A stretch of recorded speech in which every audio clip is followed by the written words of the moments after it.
प्यारा नबी मोहम्मदुर रसूलुल्लाह सल्लल्लाहु अलैहि वसल्लम साहाबी मुसाब बिन साद के बोललेन, हे बाबा मुसाब, तमाम पृथिबीर मानव জাতির ভেতর নবীরা সবথেকে বেশি পরীক্ষার সম্মুখীন, তারপরে যারা পাকা ঈমানদার তারা বিপদের সম্মুখীন। ও সাহাবী মনে রাখো, তারপরে যারা পাকা ঈমানদার তারা হলো বিপদের বেশি সম্মুখীন। আমি নবী মুহাম্মদুর রাসূলুল্লাহ সাল্লাল্লাহু আলাইহি ওয়াসাল্লাম বলছি, মানব জাতিকে পরীক্ষা নেওয়া হবে, বিপদে ফেলা হবে, তাকে তার দ্বীন মানা অনুযায়ী, শরীয়ত মেনে চলা অনুযায়ী। ও সাহাবী মনে রাখো, আমি আল্লাহ পাকের হাবিব বলছি, না না না না, দ্বীন মানার ব্যাপারে, শরীয়ত পালন করার ব্যাপারে যে লোকটা যত যত যত মজবুত, যত পুক্ত, যত পাকা, যত ঝুলো, যত খাঁটি, আমি রাসূলুল্লাহ বলছি, ইস্তাদা বালাউহু, তার বিপদ মুসিবত, তার পরীক্ষাটা হয়ে যাবে তত কঠিন। ও সাহাবী মনে রাখো, আমি নবী মুহাম্মদুর রাসূলুল্লাহ সাল্লাল্লাহু আলাইহি ওয়াসাল্লাম বলছি, দ্বীন মানার ব্যাপারে, কোরআন সুন্নাহ মানার ব্যাপারে, আমি রাসূলুল্লাহর অনুসরণ করার ব্যাপারে যারা যত পিছিয়ে, যারা যত নরম, যারা যত শিথিল হলো, তাদের পরীক্ষা হবে ততই সহজ। ও সাহাবী মুসাব মনে রাখো, আমি প্রিয় নবী মুহাম্মদুর রাসূলুল্লাহ সাল্লাল্লাহু আলাইহি ওয়াসাল্লাম বলছি, খাঁটি ঈমানদারের পেছনে অবিরাম অবিরাম অনবরত বিপদ আর বিপদ লেগে থাকবে, কিন্তু আমি রাসূলুল্লাহ বলছি, হাত্তা ইয়াতরুকুহু, পরিশেষে বিপদ আপদ বালা মুসিবত বিপদ দিয়ে দিয়ে তারা হাত ফেল হয়ে যাবে, না না না, ক্লান্ত হয়ে যাবে। হাত্তা ইয়াতরুকুহু, পরিশেষে ওই ঈমানদারকে তারা জমিনে ছেড়ে দেবে এমন ভাবে, ইয়ামশি আলাল আরদি, ওই লোকটা পৃথিবীর মাটিতে চলবে, মালাহু খাতিয়াতুন আও কামা ক্বালা আলাইহিস সালাম। আমি নবী মুহাম্মদুর রাসূলুল্লাহ সাল্লাল্লাহু আলাইহি ওয়াসাল্লাম বলছি, খাঁটি ঈমানদারদের অবিরত, না না না, অনবরত বিপদ তাদের লেগেই থাকে, তারা পরীক্ষার সম্মুখীন হয়, পরিশেষে ওই বিপদ মুসিবত পরীক্ষা এমন ভাবে দুনিয়ায় ছেড়ে দেয়, ওই লোকটা গুনাহ মুক্ত জীবন নিয়ে দুনিয়ায় চলতে থাকে। বিপদে ধৈর্য ধরলে গুনাহ মাফ হতে হতে হতে হতে পুরো কি হয়ে যায়, শূন্য। তাহলে ধৈর্যের পুরস্কার ভালো না খারাপ? হ্যাঁ, ধৈর্য ধরতে পারবেন? খুব সহজ নয় কিন্তু বিষয়টা। ধৈর্য কাকে বলে জিজ্ঞেস করলে কেউ উত্তর বলতে পারবে। হ্যাঁ হুজুর, ধৈর্য কাকে বলে বলতে পারবো। কি বলবে? যে ওই রাস্তায় চলছিলাম, অ্যাক্সিডেন্ট হলো, ও আল্লাহ বিপদ দিয়েছে, ধৈর্য ধরি, এর নাম বলবে ধৈর্য। মাঠে চাষ করেছে, আল্লাহ দুর্যোগ দিয়ে ফসল নষ্ট করলো, লোকটা বলল আল্লাহ দিয়েছে বিপদ, কি করা যাবে, ধৈর্য ধারণ করো। আমরা মনে করি বিপদে, রোগে, কষ্টে ধৈর্য ধারণ করাটা ধৈর্য না। ধৈর্যের আবিধানিক অর্থ হলো সংযম অবলম্বন করা, নিয়ন্ত্রণ করা নিজেকে। দুই নাম্বার, কোরআন ও হাদিসের পরিভাষা সবর বা ধৈর্যের তিনটি স্তর, তিনটের সমন্বয়ে ধৈর্য। সুবহানাল্লাহ বলুন। এক নাম্বার নফসকে হারাম কাজ থেকে বিরত রাখা। ধৈর্যের এক নাম্বার স্তর হলো নফসকে হারাম, অবৈধ, শরিয়াত বিরোধী, আল্লাহ তার রাসূলের অসন্তোষজনক রাস্তা থেকে বিরত রাখা। সুবহানাল্লাহ বলেন। দুই নাম্বার স্তর নফসকে আল্লাহর ইবাদত তথা আল্লাহ ও তার রাসূলের আনুগত্যে বাধ্য করা, যে তোর নামাজ পড়তেই হবে। নফস চাইবে না, অত সহজ, রোজা তোর রাখতেই হবে। নফস বলো চাইবে না, ওকে বাধ্য করতে হবে, হ্যাঁ তোর ইবাদত করতে হবে। জোরে বলেন। তিন নম্বর স্তর হলো বিপদ আপদ বালা মুসিবত রোগ শোক ব্যাধিতে ধৈর্য ধারণ করা। আমরা তিন নম্বর স্তরটা মনে করি ধৈর্য, আর আগের দুটো কিয়ামতের মহা ময়দানে হযরত হুসাইন ইবনে আলী, আলী ইবনে হুসাইন জাইনুল আবেদিন থেকে ইন্নামা ইউআফাস সাবিরুনা আজরাহুম বিগাইরি হিসাব, কোরআন শরীফের 23 পারার সূরাতুজ জুমারের 10 নম্বর আয়াত, আল্লাহ বলেছে ধৈর্যশীলদেরকে বেহিসাব পুরস্কার দেওয়া হবে। যদি বলে বেহিসাব, কোনো হিসাব। এই আয়াতের তাফসীরে ইমাম কুরতুবী রাহমাতুল্লাহ আলাইহি উদ্ধৃতি দিলেন মুহাম্মদ ইবনুল হুসাইন জাইনুল আবেদিন থেকে একটি হাদিসের। মুহাম্মদ ইবনুল হুসাইন জাইনুল আবেদিন উনি বললেন এই আয়াতের তাফসীরে যে কিয়ামতের দিনে আল্লাহ তাআলা যখন লাম্মা খালাকাল্লাহু তাআলা ইন্নাল্লাহ তাআলা ইয়াজমাউল আউয়ালিনা ওয়াল আখিরিন, কিয়ামতের দিন আল্লাহ যখন পূর্ববর্তী এবং পরবর্তী অর্থাৎ সকল মানুষকে একত্রিত করবেন, ইউনাদি মুনাদিন, একজন ঘোষক কিয়ামতের মহা ময়দানে আল্লাহর পক্ষ থেকে ঘোষণা দেবেন। কিসের ঘোষণা? আইনা সাবিরুনা লিয়াদখুলুল জান্নাতা ক্বাবলাল হিসাবি। ও বান্দা মনে রাখো, কিয়ামতের মহা ময়দানে না না না না, যখন আল্লাহ তাআলা সমগ্র মানব জাতিকে হাজির করবেন, একত্রিত করবেন, আল্লাহর পক্ষ থেকে ইউনাদি মুনাদি, একজন ঘোষণাকারী অ্যানাউন্সমেন্ট ঘোষণা দিয়ে দেবে, আইনা সাবিরুনা, ধৈর্যশীল ব্যক্তিগুলো কোথায়? লিয়াদখুলুল জান্নাতা ক্বাবলাল হিসাবি, না না না না, হিসাব গ্রহণের পূর্বেই যেন তারা আল্লাহর দয়ার জান্নাতে প্রবেশ করে যায়। ঘোষণা কার পক্ষ থেকে? আল্লাহর পক্ষ থেকে। কি ঘোষণা দেওয়া হবে? যে সাবিরুনরা, ধৈর্যশীলরা যেন আজকের হিসাব গ্রহণের আগেই, কথাটা গুরুত্ব আছে না হ্যাঁ ভাই? তো এই কথা, এই ঘোষণা শুনে প্রকৃত যারা ধৈর্যশীল, ফায়াকুমু উনুকুন নাস, একদল মানুষ দাঁড়িয়ে যাবে, একদল মানুষ দাঁড়িয়ে যাবে। ফাতাতালাক্কাহুমুল মালাইকাতু, ফেরেশতারা ওই মানুষগুলোর সাথে সাক্ষাৎ করে বলবে, ইলা আইনা ইয়া ইলা আইনা ইবনা আদম, ও আদমের সন্তানেরা, তোমরা আজকের কিয়ামতের দিন দাঁড়িয়ে চলমান অবস্থায় কোথায় চললে? ওই সাবিরিন হুজুররা, সাবিরিন ব্যক্তিরা, ধৈর্যশীল ব্যক্তিরা জবাব দিয়ে বলবে, ইলাল জান্নাতি, আমরা আল্লাহর দয়ার জান্নাতের দিকে যাচ্ছি। জোরে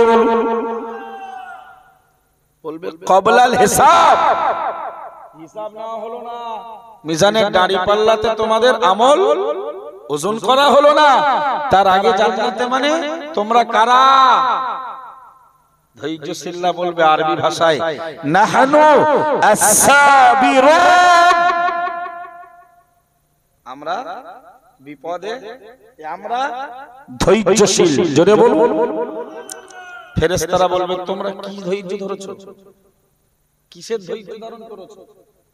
আমরা তো মনে করি পা কেটে গেছে ধৈর্য ধারণ করি, ছেলেটা অসুস্থ ধৈর্য ধারণ করি, আজকের পকেট থেকে 1000 টাকা পড়ে গেছে। ফেরেশতারা, ওই সাবিরিন হুজুররা জান্নাতের দিকে যাবে, তখন মিজানের দাড়ি পাল্লা কায়েম করা হবে না। ওদের জিজ্ঞাসা করবে, কোথায় যাও তোমরা? বলবে ইলাল জান্নাতি, আমরা জান্নাতে যাচ্ছি। বলবে তোমরা কারা? হিসাব নেওয়ার আগে জান্নাতে যাচ্ছ? বলবে আমরা সাবিরিন। বলল তোমরা কি বিষয়ে ধৈর্য ধরেছো? ওই সময় ওই সাবিরিন হুজুররা জবাব দিয়ে বলবে, ও বান্দা মনে রাখো, ইমাম কুরতুবী রাহমাতুল্লাহ আলাইহি মুহাম্মদ ইবনুল হুসাইন আলী ইবনে হুসাইন জাইনুল আবেদিনের উদ্ধৃতি দিয়ে কিতাবে তিনি লিখেছেন। ওই সাবিরিন হুজুররা বলবেন, ও আল্লাহর মালাইকাতুল ফেরেশতারা মনে রাখো, সাবারনা আলা তাআতিল্লাহি, আমরা আল্লাহর ইবাদত করাই ধৈর্য ধরেছি। ওরা বলবে না আমরা বিপদে ধৈর্য ধরেছি, আমরা ধৈর্য ধরেছি আল্লাহর ইবাদত করতে গিয়ে। আল্লাহর ইবাদতে ধৈর্য লাগে না? লাগে না? রমজান মাসে খুব ধৈর্য লাগে না, তাই না? লাগে? রোজা ইবাদত তো নাকি, ধৈর্য লাগে? জিকিরের মজলিসে বসে, ওয়াজের মজলিসে বসে সময় ব্যয় করা, এটা একটি ইবাদত তো নাকি? এই ইবাদতে ধৈর্য লাগে? কত লোকের কাটি মেখতেছে শয়তান আর মাল উঠে থেকে চেয়ার ফাঁকা। প্রতিদিন কি এরকম সময় ব্যয় হয় নাকি? আজকে 3 জন 4 জনকে দাওয়াত করেছেন কেন? যদি নাই শুনবেন কি দরকার ছিল টাকা খরচ করার? ঠিক বলছি না? কত লোককে গুঁতো মারতেছে, পালাচ্ছে, মানে ধৈর্য হারা। কত লোককে শয়তান মাথায় মারি দিচ্ছে, 10টা বাজার আগেই তারা আরামের বিছানায় শায়িত হয়েছে। জান্নাত নানির বাড়ি আপনার নাকি? গাছের ফল ঠেলা মারলে ফল পড়ে যায়, নাড়া দিলে গাছ নাড়া দিলে ফল পড়ে। তাই লোকে বলে বাপের কাছে যদি টাকার পর টাকা চাই, তাই বলে তোর বাপের কি টাকার গাছ আছে নাড়া দিলে পড়বে? জান বাপ যদি টাকা দিতে গিয়েই বলে তো জান্নাত পেতে গেলে কি করতে হবে? কত লোক রাস্তায় ঘুরছে, মজা মারছে, আরাম করছে, ফুর্তি করছে, শান্তি করছে। শান্তিতে জান্নাত, সুখে জান্নাত, আরামে জান্নাত, আয়েশে জান্নাত, ভালো খাওয়ায় জান্নাত, ভালো বিল্ডিং এ জান্নাত পাওয়া যাবে। আল্লাহু আকবার। ইব্রাহিম বিন আদহাম নাম শুনেছেন?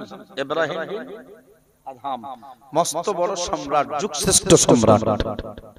ইব্রাহিম বিন আদহাম রাতে ঘুমাচ্ছে, হঠাৎ দেখলো ছাদের উপরে যেন কোন মানুষের চলাফেরা আওয়াজ হচ্ছে, দৌড়াদৌড়ির বিকট আওয়াজ। ঘুম ভাঙবে না? ইব্রাহিম বিন আদহামের ঘুম ভেঙে গেল।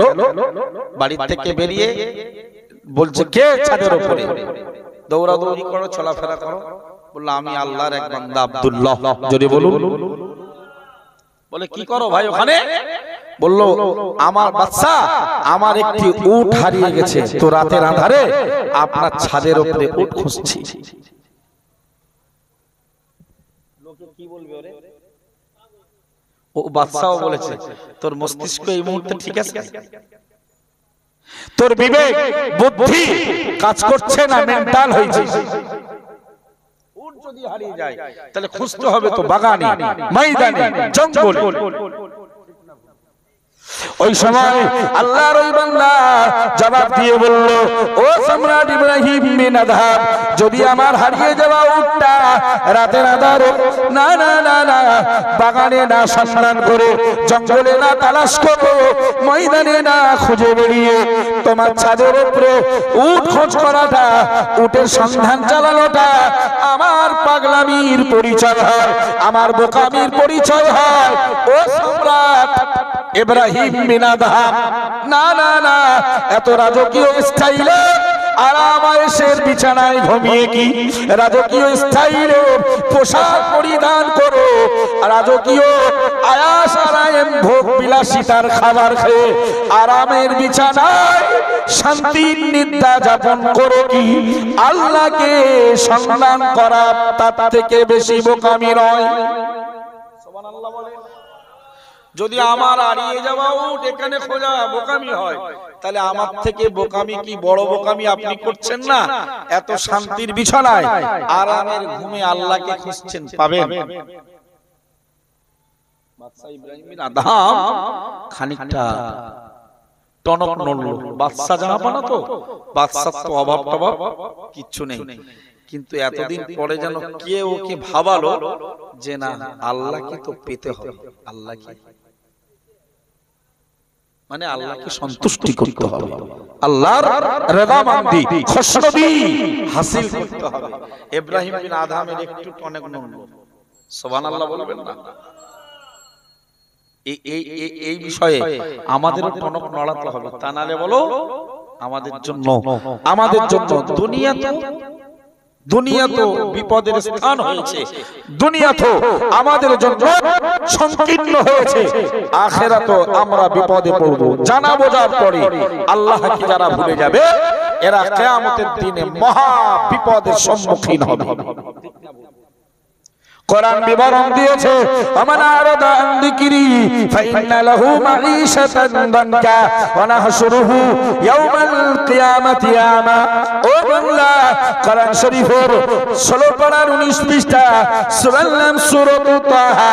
মহান আল্লাহ জানিয়েছেন, মান আরাদা আন যিকরি, যারা আমার জিকির থেকে, যারা আমার স্মরণ থেকে, নামাজ, রোজা, হজ, যাকাত, তাসবিহ, তাহলিল, কোরআন তেলাওয়াত, না না না না, ইবাদত, বندگی, সৎ কাজের আদেশ, অসৎ কাজের নিষেধ, মিথ্যা পরিহার করা, না না না না, সুদ থেকে বেঁচে থাকা, জুয়ার আসর ছেড়ে দেওয়া, ও বান্দা, ভাগ্য নির্ণয় করাটাকে যারা খারাপ মনে না করবে, যারা আমার আদেশ পালনের মাধ্যম দিয়ে, আমার নিষেধকে জীবন থেকে পরিহার করার মাধ্যম দিয়ে আমার স্মরণ করবে না, আমার স্মরণ থেকে যারা গাফিল হয়ে যাবে, আমি আল্লাহ বলছি, ফাইন্না লাহু মাঈশাতান দানকা, তার দুনিয়ার জীবনটা, রুজির রাস্তাটা আমি আল্লাহ সংকীর্ণ করে দেব। নাউজুবিল্লাহ। চাচা, অল ইন্ডিয়া সুন্নাতাল জামাতের আলেমদের ওয়াজ শুনলে সুবহানাল্লাহ, নাউজুবিল্লাহ, আলহামদুলিল্লাহ, আস্তাগফিরুল্লাহ, ইনশাআল্লাহ, মাশাআল্লাহ কোথায় বলতে হয় জানতে লাগবে না? লাগবে। ইনশাআল্লাহ কোথায় বলবেন? ইন ফিউচার, ভবিষ্যতে, ইস্তেকবালে কোন কাজ করবেন তো কি বলবেন? যদি শরীয়ত সম্মত হয়। ফর এক্সাম্পল, ভাই আগামী কাল কি মাদ্রাসায় যাবি? ইনশাআল্লাহ। ভাই এশার নামাজ কি জামাতে যাবে? ইনশাআল্লাহ। মাগরিবের সময় জিজ্ঞেস করছি, মাগরিবের পর ইন ফিউচার শরীয়ত সমর্থিত কোন কাজের প্রত্যাশা, আশা, নিয়ত মনস্থ করলে সঙ্গে ইনশাআল্লাহ শব্দটা জুড়লেই আল্লাহর সহযোগিতা নেমে আসবে। আর এটি ইমানদারের আচরণে থাকাও দরকার। ভাই ভালো আছেন? আলহামদুলিল্লাহ। কখন আলহামদুলিল্লাহ বলবেন? ভালো আছেন, আলহামদুলিল্লাহ। ভাত খেয়েছেন ভাই? আলহামদুলিল্লাহ। ভাই ছেলে মেয়ে কেমন আছে? মাশাআল্লাহ, তারা ভালো আছে। মাশাআল্লাহ, আলহামদুলিল্লাহটা খানিকটা সমর্থক শব্দ। আলহামদুলিল্লাহ মানে সমস্ত প্রশংসা আল্লাহর জন্য, মাশাআল্লাহ মানে আল্লাহ যা চায় তাই হয়েছে। সুবহানাল্লাহ বলেন।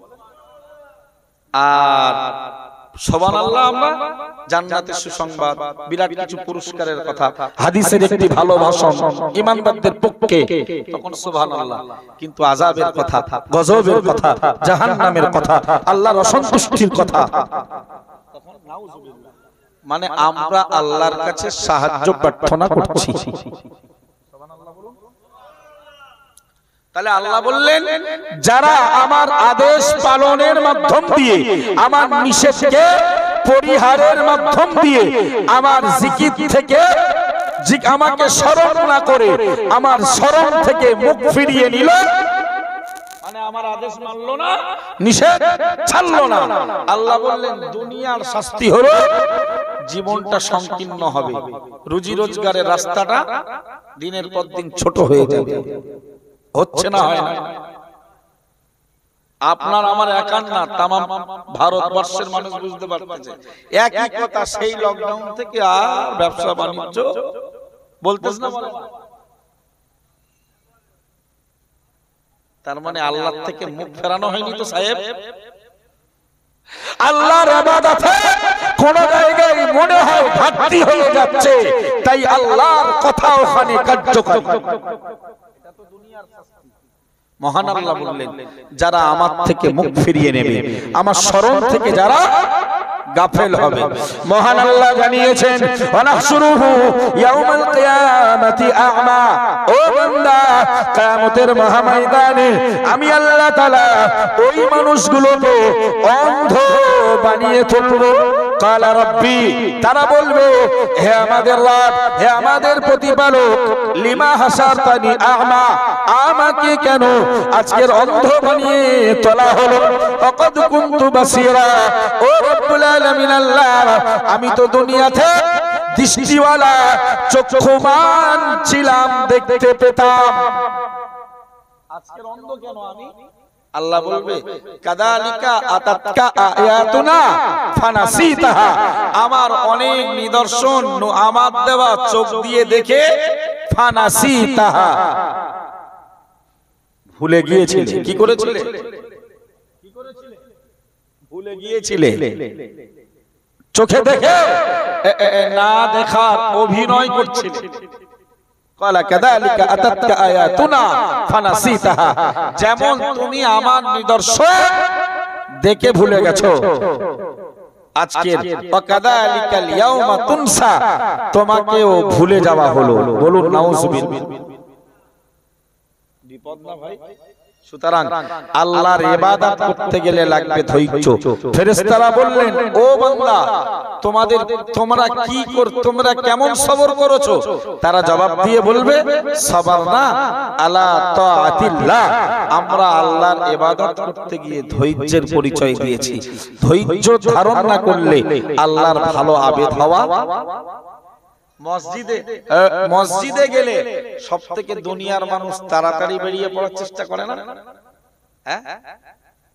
তার মানে ধৈর্য আছে।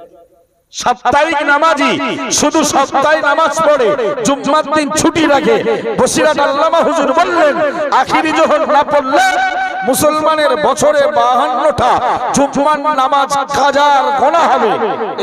এ সাপ্তাহিক নামাজি মাল খুতবা শেষে গেছে বা চলতে চলতে গেছে, গিয়ে 2 রাকাত পড়ে মাল ছুট। এর ধৈর্য আছে? এর ধৈর্য আছে? এ আখিরি জোহর পড়েছে, বাদাত জুম্মা পড়েছে, কথা বলেন। ইবাদত করতে গেলে ধৈর্য লাগে। আর ওই ধৈর্যধারীদেরকে আল্লাহ বলবেন, বিনা হিসাবে জান্নাতে যাবার প্রস্তুতি নাও। জোরে বলুন। আবার সাবিরিল্লাহ, ধৈর্যশীলেরা কিয়ামতের দিনে, কিয়ামতের মহাময়দানে, আল্লাহ তাআলার কঠিন হাসরের ময়দানে না না না না আল্লাহর ফেরেশতাদেরকে জবাব দিয়ে বলবে, ও আল্লাহর মালাইকাতুল ফারিস্তাদর, সাবারনা আম্মা আসিয়াতিল্লাহি, আমরা আল্লাহর নাফরমানি থেকে বাঁচার জন্য, নাফরমানি থেকে, আল্লাহর নিষেধ থেকে আমার নফসটাকে রক্ষা করার জন্য আমরা ধৈর্য ধারণ করেছি। একটু জোরে বলুন না সুবহানাল্লাহ। মদখোরকে যদি বলি এই মদ খাওয়া ছাড়, এক্ষুনি ছেড়ে দেবে নাকি? বিনা ধৈর্য ছাড়তে পারবে? লটারি কাটা অভ্যস্ত লোকটারে যদি বলি, ভাই কি কাজ করতেছিস ভাই? ইন্নামাল খামরু ওয়াল মাইসির রিজসুম মিন আমালিশ শাইতান, খামার, মদ, জুয়া এ তো শয়তানি কর্ম। রিজসুন, এটা নাপাক, মিন আমালিশ শাইতান, এটা তো শয়তানি কর্ম। ফাজতানিবু, ভাই এগুলো ছেড়ে দে না শোনা, লাআল্লাকুম তুফলিহুন, হয়ে যাবে তুমি সাকসেস। বলেন সুবহানাল্লাহ। ওরে বললে ছেড়ে দিতে পারবে নাকি? তাহলে আল্লাহর নিষেধকে ছাড়তে হলে ধৈর্যের প্রয়োজন যথেষ্ট আছে না কম আছে? কম আছে। যথেষ্ট ধৈর্য লাগবে। সুদখোরকে ডেকে বললাম, ইস সুদ খাচ্ছ, জানো সুদখোরের কি পরিণাম? ইয়া আইয়ুহাল্লাযীনা আমানুত্তাকুল্লাহা ওয়া দারু মা বাকিয়া মিনার রিবা। হে বান্দা, মনে রাখো, কোরআন শরীফে মহান আল্লাহ জানিয়েছেন, ইয়া আইয়ুহাল্লাযীনা আমানু, ও ঈমানদার মুসলমানের দল, ইত্তাকুল্লাহা, তোমরা আল্লাহকে ভয় করো, তোমরা আল্লাহকে, আল্লাহর ব্যাপারে ভীতস্ত হয়ে যাও, আল্লাহর ভয় তোমাদের অন্তরে তোমরা ধারণ করো।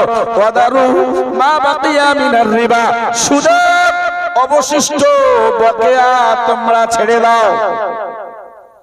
আয়াতটা নাযিল হয়েছে নবমুসলিম সাহাবীদের ব্যাপারে।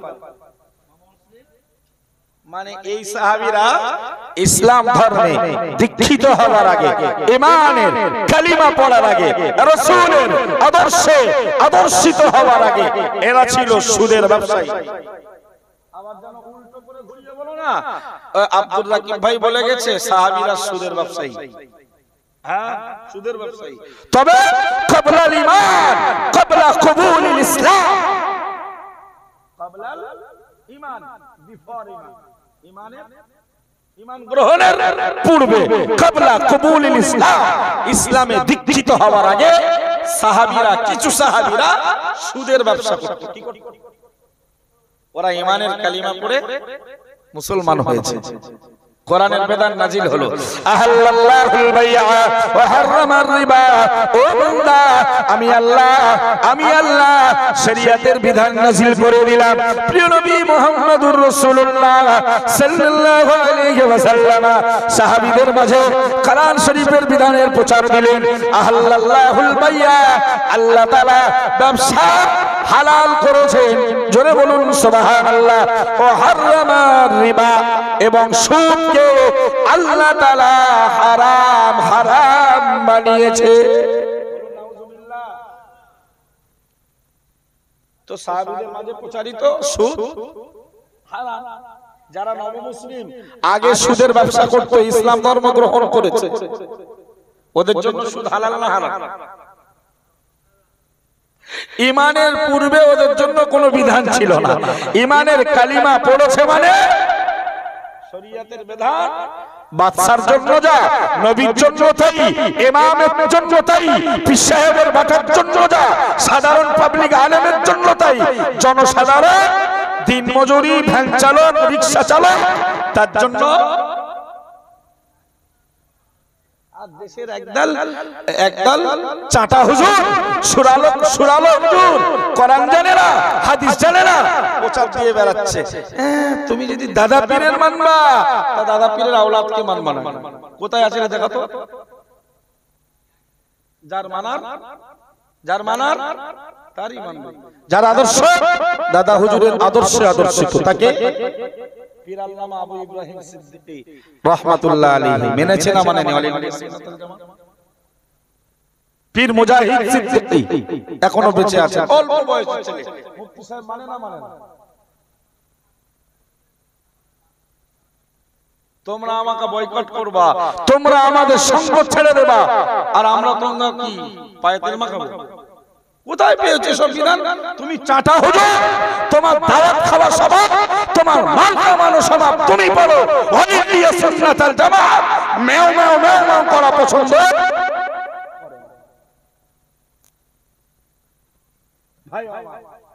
আমি যেটা বোঝাতে চাচ্ছি আপনাকে, তো নবমুসলিম সাহাবীরা ঈমান গ্রহণের সাথে সাথে সুদ ওদের জন্য হারাম। কিন্তু গোপনে পেছনের যে মাল পড়ে আছে, ধরো ফর এক্সাম্পল নবমুসলিম এক সাহাবী ঈমান গ্রহণের পূর্বে একজন মানুষকে 1000 টাকা দেন। কত দিয়েছে? 1000 টাকা সুদের টাকা দিয়েছে। বাড়তে এখন টাকাটা হয়েছে 30000 টাকা। উদাহরণ কত হয়েছে? 30। তাহলে আসল টাকা কত? 1000।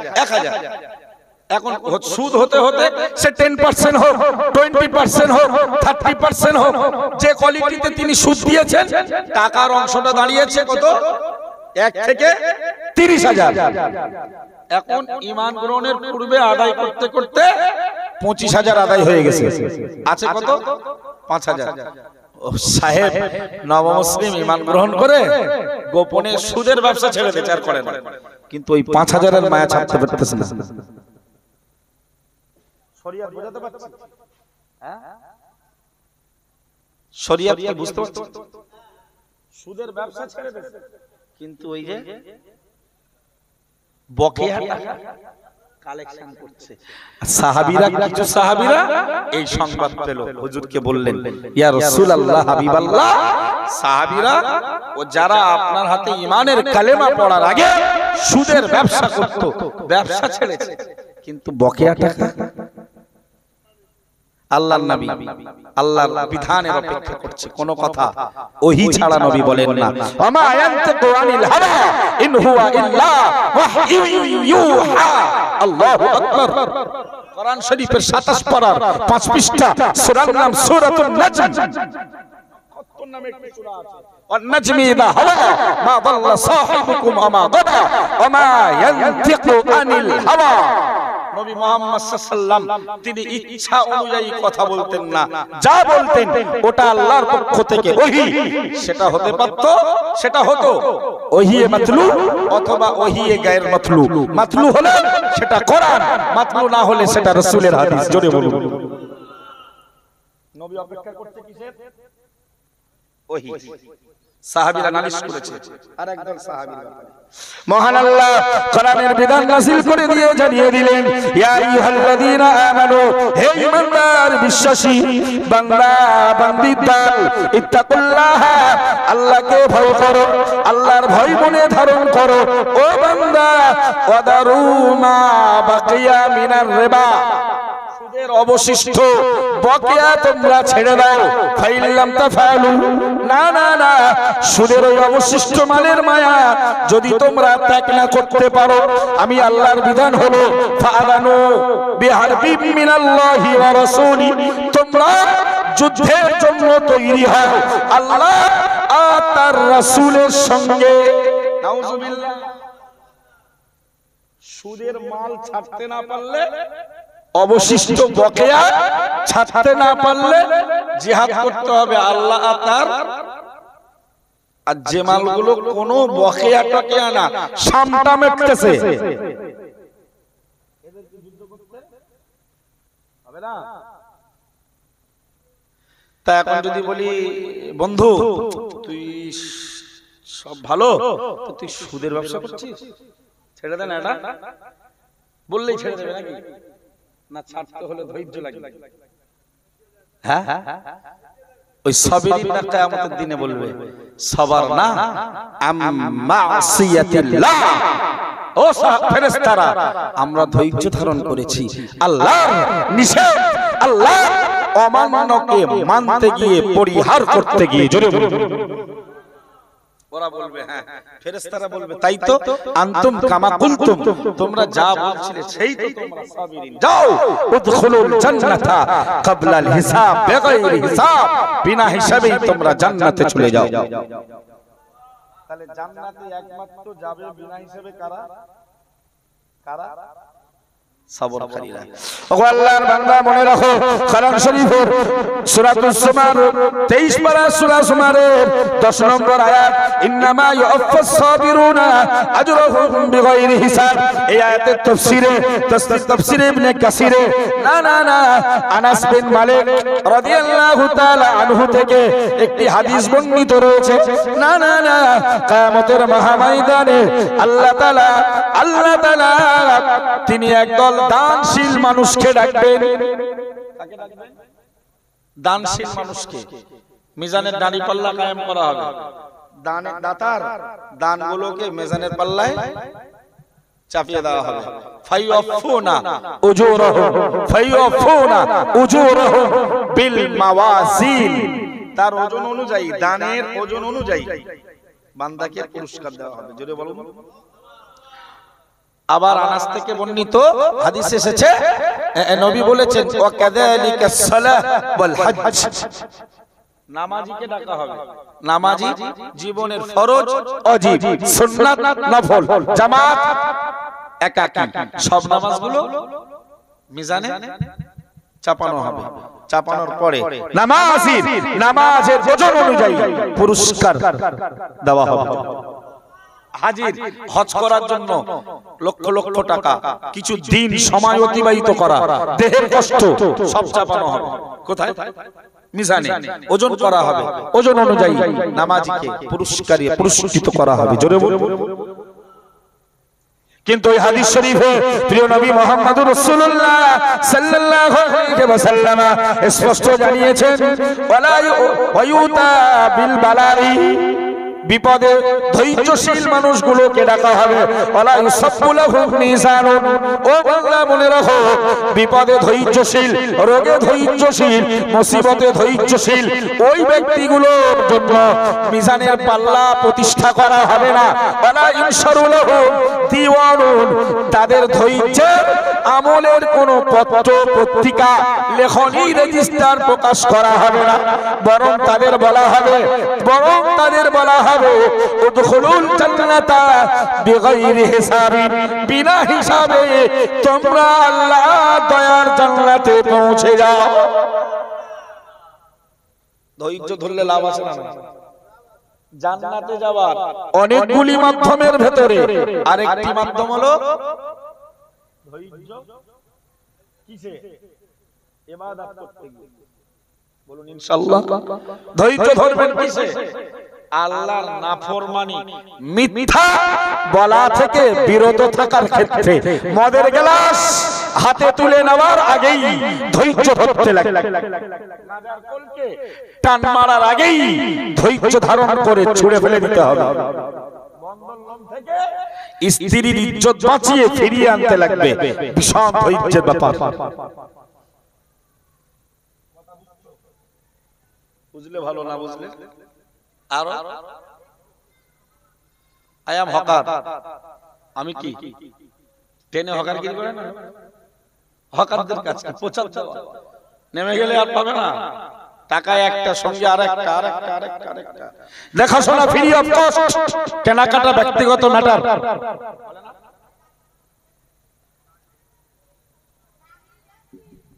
আল্লাহ মানার মানসিকতা দান করুক, বলুন আমিন।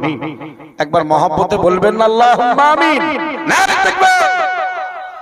যে কথা বলছিলাম ইব্রাহিম বিন আদহাম একটু টনক নড়লো, তাই তো এত আরাম আয়েশের বিছানায় সুখ শান্তিতে তো আল্লাহকে পাওয়া যাবে না।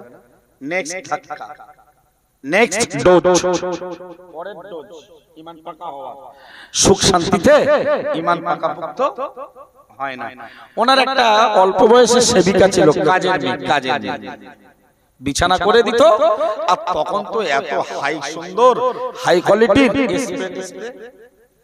রুমে মেরে সেন্ড করে দেওয়ার মতো, এখন বাথরুমে যাবেন সেন্ড মারা, ঠিক বলতিস না বউ? তখন এসব ছিল না। তো বাদশা জাহাপানা সম্রাট ইব্রাহিম বিন আদহামের বিছানা করে দিয়ে ওই সেবিকা কাঁচা ফুলের তোড়া বেঁধে দিতেন, যাতে বাদশা সম্রাট ঘুমাতে ঘুমাতে যেদিকে পাশ ফেরবে সাহেবের নাকে যেন কাঁচা ফুলের সুঘ্রাণ পৌঁছে যায়। রাজকীয় স্টাইলের জীবন। এই জীবন নিয়ে জান্নাতের স্বপ্ন দেখা মানে আদা ব্যাপারী জাহাজের স্বপ্ন দেখা। একদিন ওই ছোট্ট মেয়েটা বিছানা করে ফুলের তোড়া টোড়া বেঁধে পরিষ্কার পরিচ্ছন্ন করে ভাবছে, আমার বাদশা আমার মনিবের জন্য বিছানাটা উপযুক্ত হলো কিনা, তাই শুয়ে একটু চেক করছেন, পরীক্ষা করছেন যে বিছানাটা আমার বাচ্চার জন্য ঠিক উপযুক্ত হলো কিনা। সারাদিন ক্লান্ত দেহ বাচ্চা মেয়েটা ঘুমিয়ে পড়েছে। বাচ্চা মেয়েটা কার বিছানায় ঘুমাচ্ছে? আল্লাহর বান্দা মনে রাখো, যুগশ্রেষ্ঠ সম্রাট বাদশা ইব্রাহিম বিন আদহাম রাহমাতুল্লাহ আলাইহি নির্ধারিত ঘুমাবার সময় তার নিজস্ব ঘুমের রুমে চলে আসলেন। না না না, এসে তিনি দেখতে পেলেন তার আরামের বিছানায়, সুসজ্জিত বিছানায় কাজের মেয়েটা, বাড়ির চাকরিনীটা, সেবিকা, খাদিমা শুয়ে রয়েছে। বাদশা রেগে আগুন হয়ে গেল। না না না, চেহারাটা বিবর্তন হয়ে গেল। ঘুমান্ত অবস্থায় ওই বাচ্চা মেয়েটাকে তুলে ঠাটিয়ে ঠাটিয়ে কয়েকটা চড় মেরে দিল। সাহস তো কম নয়, তুই আমি বাদশার বিছানায় কিভাবে, তোর সাহস কি বলে কয়েকটা জোরে জোরে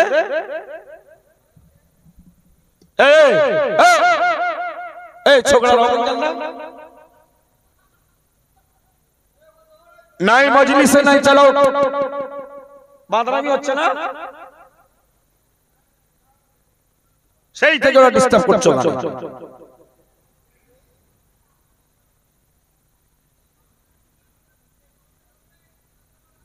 এটা ফুটবল খেলার মাঠ পেয়েছো? কোরআন হাদিস বললে বেয়াদবি করলে আল্লাহর গজব নামে। চলো কোরআন থেকে তথ্য দেই।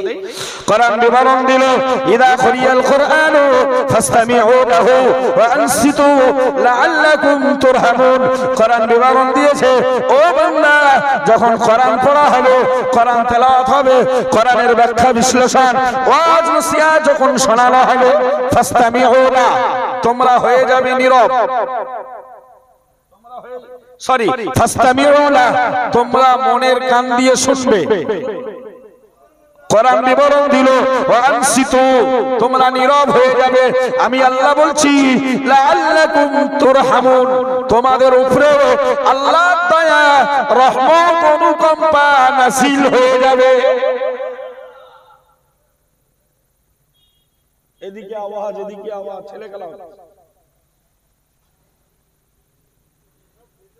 আল্লাহু আকবার। বিশ্বাস করুন, এই যে সন্তান আমরা মানুষ করছি না, সন্তান তো সাদাকাতুন জারিয়া, সাদাকাতুন সরি সন্তান তো চলমান সওয়াবের একটি মাধ্যম। নামাজ পড়েন, মরে গেলে নামাজের সওয়াব পাবেন, মরে গেলে আর নামাজের সওয়াব পাওয়া যাবে? নামাজ পড়লে সব চলমান, না পড়লে ফজর পড়েছি জোহর পড়িনি সব জারি থাকবে নাকি? রোজা করেছেন মরে যাবেন আর সওয়াব পাবেন না, সব আমলের সওয়াবের দরজা বন্ধ হয়ে যাবে, শুধুমাত্র খোলা থাকবে কিসের? তিনটে। কটা? قال رسول الله صلى الله عليه وسلم إذا مات الإنسان انقطع عنه عمله إلا من ثلاثة من صدقة جارية وعلم صالح انتفع به أو ولد صالح يدعو له أو كما قال عليه السلام প্যারা নবী মুহাম্মদুর রাসূলুল্লাহ সাল্লাল্লাহু আলাইহি ওয়াসাল্লাম হাদিস শরীফে বিবরণ দিলেন, ও আমার সাহাবীরা, ও আমার উম্মতিরা, আমি নবী মুহাম্মদুর রাসূলুল্লাহ সাল্লাল্লাহু আলাইহি ওয়াসাল্লাম বলছি, যখন মানুষ মারা যায় ইনকাতা আনহু আমালুহু, তার আমলের সব দরজাগুলো, আমলের সওয়াবের দরজাগুলো বন্ধ হয়ে যায়, ইল্লা মিন সালাসাতিন, কেবল তিনটি আমলের সওয়াবের দরজা উন্মুক্ত থাকে। কবরসিও তিনটে দরজা দিয়ে, রাস্তা দিয়ে রূহ জগতে সওয়াব, ওর ভেতরে এক নম্বরে আল্লাহ বলেছে সাদাকাতুন জারিয়া। এই ধরনের মজলিস কায়েম করতে গেলে অর্থের ব্যয়, মসজিদ, মাদ্রাসা, খানকা এবং মুসাফিরখানা, রাস্তায় টিউবওয়েল, বাথরুম, রাস্তা পরিষ্কারের কাজে টাকা লাগানো, এগুলো সাদাকাতুন। আপনি চলে যাবেন ওই জায়গায় বসে কোরআন পড়বে, সওয়াব পাবে। মসজিদে নামাজ পড়বে, আপনি নামাজি সওয়াব, নামাজি যেমন সওয়াব পাবে আপনিও সওয়াব পাবেন। ভাই, দুই নম্বরে নবী বললেন আও ইলমিন ইনতাফাউ বিহি, এমন জ্ঞান, এমন জ্ঞান যে জ্ঞান দ্বারা সে উপকৃত বা তার প্রচারিত জ্ঞান জাতি উপকৃত। সুবহানাল্লাহ। যে জ্ঞান জাতির মানুষকে দিয়ে গেল, মানুষ সেই জ্ঞান অর্জন করবে, প্রচার করবে, সে সব পাবে। যদি বলুন, তিন নম্বরে নবী বললেন ওয়ালাদিন সালেহ, এইসব নেক সন্তান বলেন, বাঁদরের মতো চুল কেটেছে। What is this? এগুলো কি হচ্ছে পিতাজি? কিয়ামতের দিনে তো জবাব দিতে লাগবে।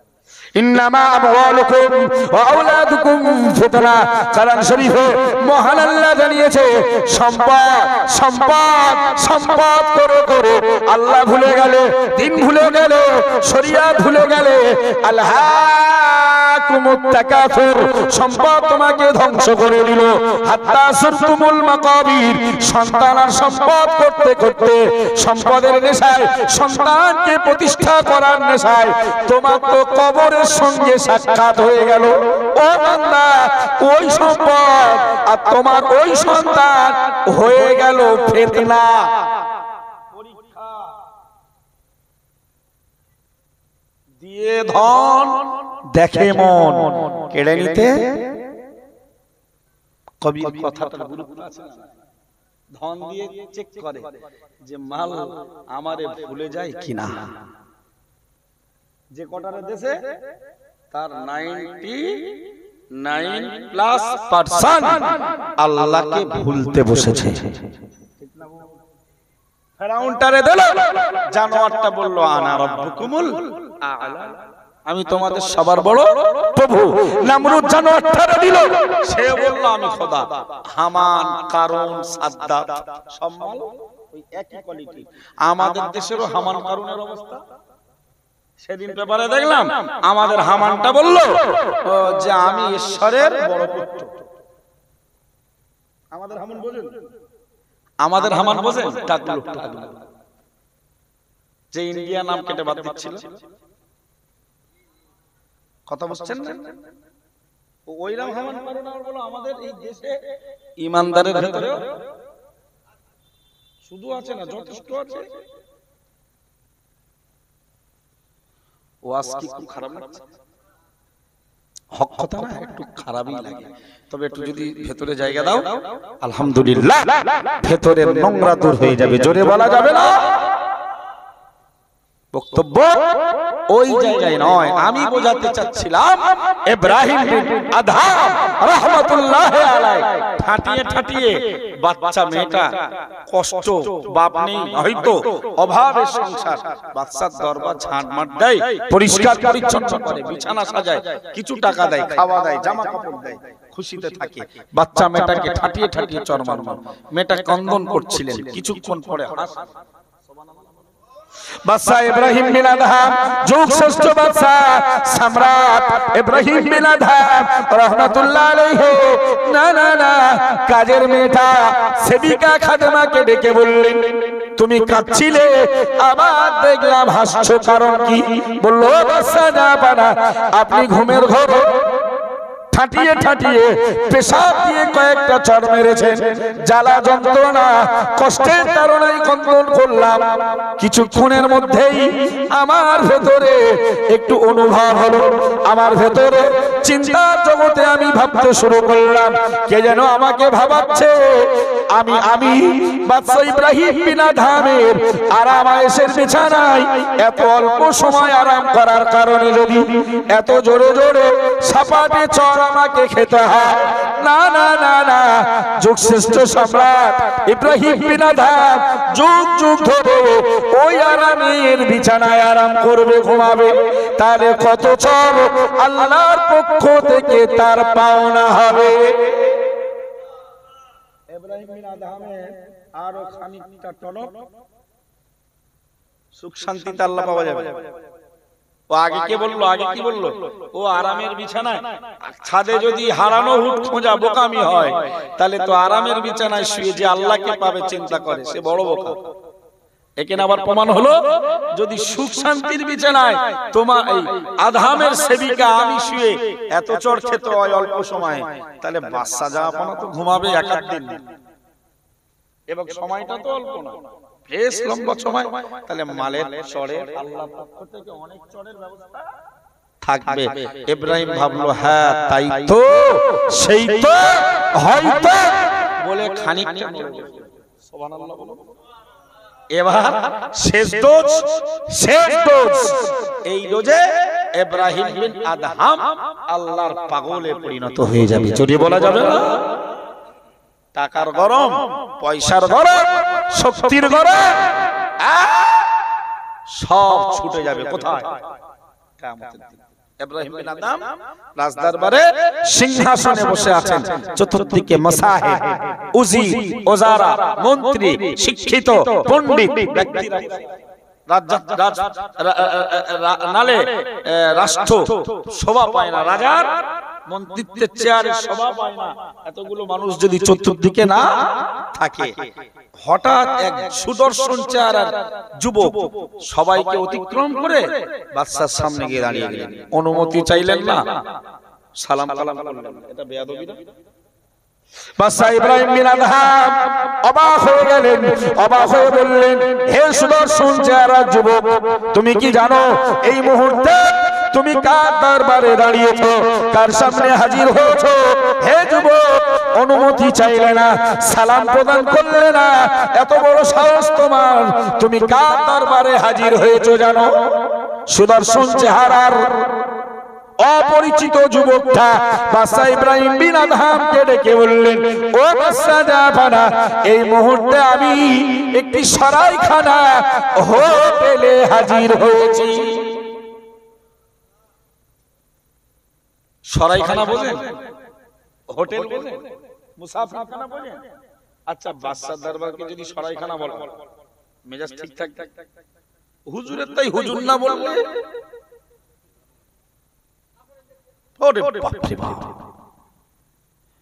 চুলদাড়ি পাকলে পীর না লিখলে বলে আর কবে পীর হব। চুলদাড়ি কি পীর হওয়ার কোয়ালিটি?